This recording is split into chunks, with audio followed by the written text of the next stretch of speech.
नमस्कार. हे बघा, आपण आपल्या शेतावर भुवास्त्र कसं टाकायचं. ही आता कोरडी माती आहे बरोबर, म्हणजे आता आपल्याला याच्यात पेरणी करायची आहे. आता सोबत पहिली ओळख करून देतो. माझं नाव शरद पानसरे, बारागाव पिंपरी शिन्नर.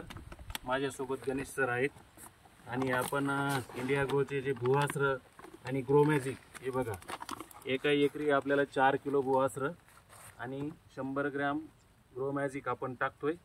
तर ते कसं टाकायचं हे थोडक्यात मी तुम्हाला दाखवतो. हे आपण एक साधं खत घेतलेलं आहे, सुपर फॉस्फेट, आणि याच्यामध्ये आता आपण काय करतोय, भुवास्त्र टाकणार आहे. हे असं मी कट करून घेतोय. कट केल्यानंतर हे भुवास्त्र आपण याच्यामध्ये असं टाकायचं आहे, खतामध्ये मिक्स करून घ्यायचे. याचं कारण असं, 2 किलो पॅकिंग आपल्याला पूर्ण 20 गुंठ्याला टाकायची किंवा 4 kg आपल्याला पूर्ण एका एकराला टाकायचे. आणि ग्रो मॅजिक बाकी एका एकरासाठी आपण 100 ग्रॅम टाकतोय. नॅनोटेक प्रॉडक्ट आहे.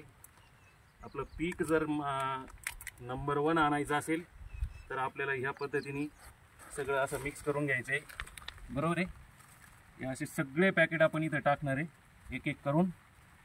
हे आता आपण 3 एकरचा डोस बनवतोय. गणेश सर बरोबर आहे ना सगळं? हो बरोबर आहे. तर अशा पद्धतीने आपण हे मी तुम्हाला दाखवतोय. हे असं केल्यानंतर आपल्याला असं मिक्स करून द्यायचं आहे पूर्ण बरोबर. हे असं मिक्स करतोय आपण. एकदम सोपं आहे.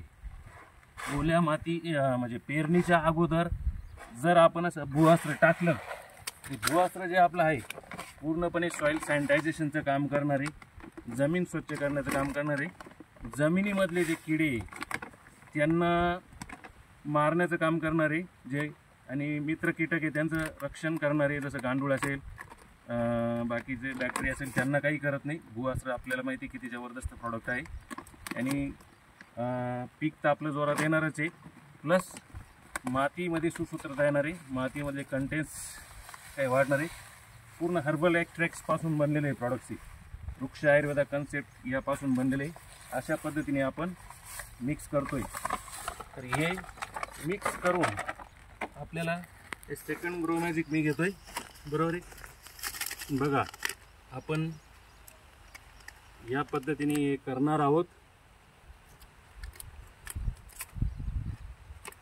पाऊस येतोय थोडा थोडा, पण काही चिंता नाही, आपण होऊन जाईल तोपर्यंत. अशा पद्धतीने ग्रो मॅजिक खाली करा, थोडी धूळ उडते वर. या पद्धतीने असं आपण मिक्स करून घेतोय बरोबर. ठीक आहे, असं आपण मिक्स करणार आहोत. आणि जमिनीमध्ये आता एक कोरडी जमीन दाखवा यांना. ही पेरणीपूर्वी तिथे बघा आपण गवत वगैरे काढतोय ना, आता आपण लगेच याच्यामध्ये टाकणार आहोत. ओके सर, धन्यवाद सर.